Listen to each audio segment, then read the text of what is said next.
In this video, I'm going to show you how to set up direct deposit on Cunyfirst. Make sure that you are signed into your Cunyfirst account, then please go ahead and select on Student Center.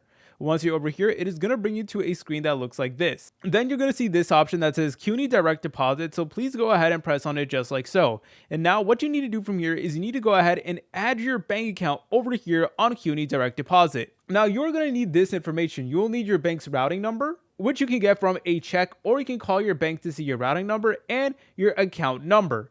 So remember, you will need the routing number and the account number and also the account type, whether it's a checking or a savings account. Now you may be prompted to enter in your Cunyfirst password once again, so please be prepared to do that, but afterwards you want to review and accept the agreement. So read the direct deposit terms and click on yes or submit to actually enroll. And once submitted, your bank account will now show up on the direct deposit page. Make sure that your bank routing and account numbers are 100% correct. Otherwise, your refunds or payments may be delayed, and obviously we do not want that happening. If you guys found this video helpful, make sure to leave a like and subscribe. I'll see you in the next tutorial.